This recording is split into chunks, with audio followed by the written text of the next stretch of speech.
What's going on YouTube? It's your boy M. Will. Welcome to another episode of Angry Sports Chat, and we are coming to you with another video. Let's go. I am not in my usual setting, okay? I am in the car with it. Mind you, I'm about to get ready to go to work, okay? I am in the car with it, but I was just having my food before I go ahead and hit these streets, and I was watching fubo sports. They uploaded a new video, all right, and it was with Gilbert Arena and it was with J.R. Smith and then the other hosts. And the topic of discussion was, do you need a ring to be great? And I already knew Gil was about to talk what I've been speaking on for at least the last 5 to 10 years between my peers, and it was a video that I was going to do. But the fact that now an NBA player has finally come out and said exactly what I said just got me so excited. That's why I'm doing a video in the car right now, because it's the stupidest thing. I'm going to put a link of the video in the description, so y'all make sure y'all check that video out. Or if you want to check it out right now, y'all don't even need to hear me talk for real. Y'all can just go check that video out, because he literally says everything that I say. And I'm talking about Gilbert Arena. It never ever made sense. We're talking about individual greatness. Obviously, you need a team to win a championship. Obviously, you can be the best player on that team to be the championship, right? That's a takeaway from that. They have finals MVPs for that kind of stuff, to acknowledge who was the best player on any particular championship team. But where it gets stupid for me, and always has been and always will be, and I don't care what nobody got to say, NBA player or not, and I'm glad Gil finally said it, is the fact that we're measuring individual greatness by the rings you have, when the rings are clearly a team accolade. Every other award in the NBA is an individual accolade. Scoring champ, rebounding champ, assist champ, steals champ, block champ, for whatever particular season, right? They don't have trophies for it, but you can be a leader in that particular category for whatever given year, right? Okay, that goes to the individual. If the individual leads the league in assists or whatever stat, they are that champion for that statistic. Okay, their name is there, the individual name. It doesn't say the team name, it doesn't say the owner's name, it says the name of that person. They are the scoring champ for that year. They're the rebounding champ for that year, so on and so forth. When it comes to an NBA championship, does it say Michael Jordan and the Bulls? No. It says the Bulls. Does it say Steph Curry and the Warriors? No. It says the Warriors. Every other accolade is an individual accolade.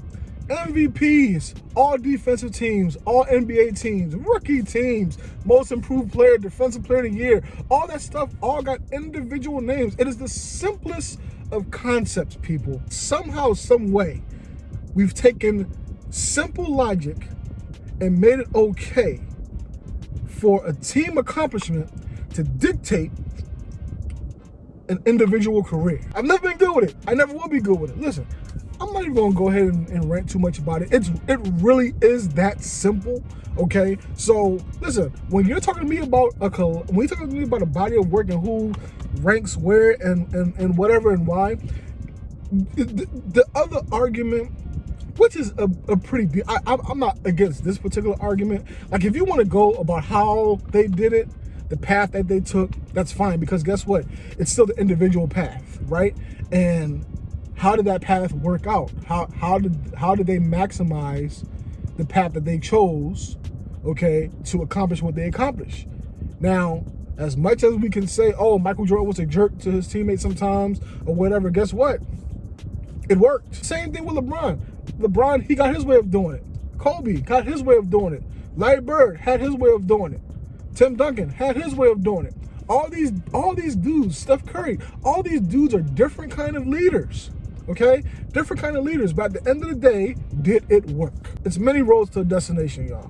It really is. And, all it is about you as a player, the front office and the organization being able to come together to find out how to build around the centerpiece, if you have a centerpiece. And a lot of teams don't get that done. A lot of teams, year in and year out, it's the same in a 10-year stretch. It's going to be 2 or 3 teams winning championships in a 10-year stretch. 2 or 3 teams.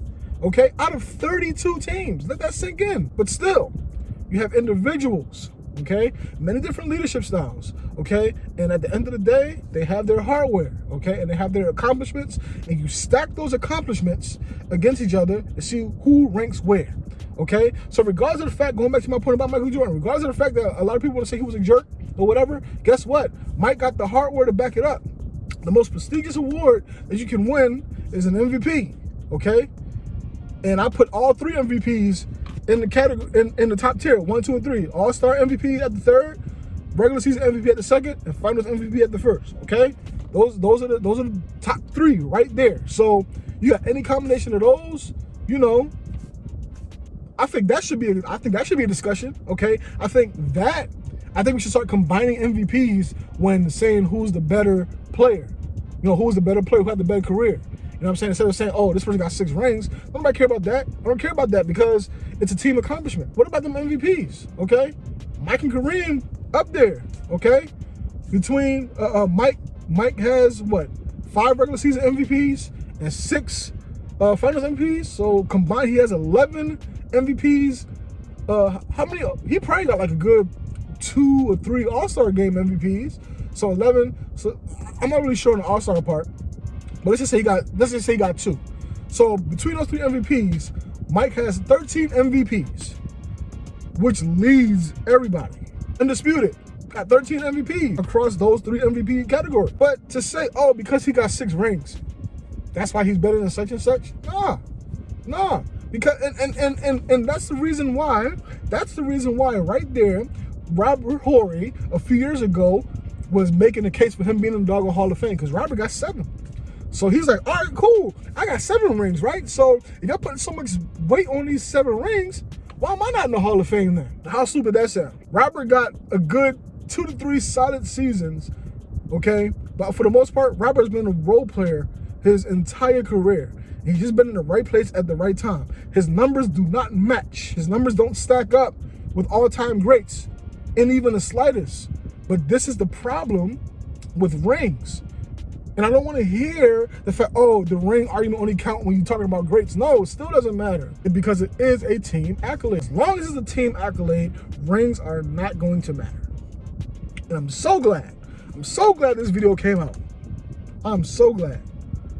When y'all see this, it's going to be the next day. I'm going to post it because I just watched the video. The video dropped 5 hours before I made this video. Okay, then I just recorded it. Like I said, I'm in my car. I'm getting ready to go to work. I normally don't record in my car, but I got so excited about it. I was like, no, I need to do this video now. So by the time I'm done work, or if I'm on break or something like that, I can go ahead and edit it and get this thing chopped so I can start pushing this narrative. I need to start pushing this narrative now. Thank you, Gil. We need to start pushing this narrative now about the ring argument. The ring argument needs to be dead. I want this ring argument to be dead, okay? If it ain't finals MVPs, I ain't trying to hear about no rings, man. When it comes to comparing players, I don't want to hear about that. I'd rather hear about what you did for the culture, for the game first. You know what I'm saying? Before you talk about some rings. Tell me what you as an individual did. You know what I'm saying? I prefer that, okay?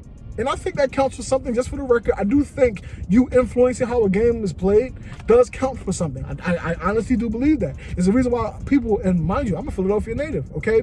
But people got Al Iverson ranked so doggone high on some lists.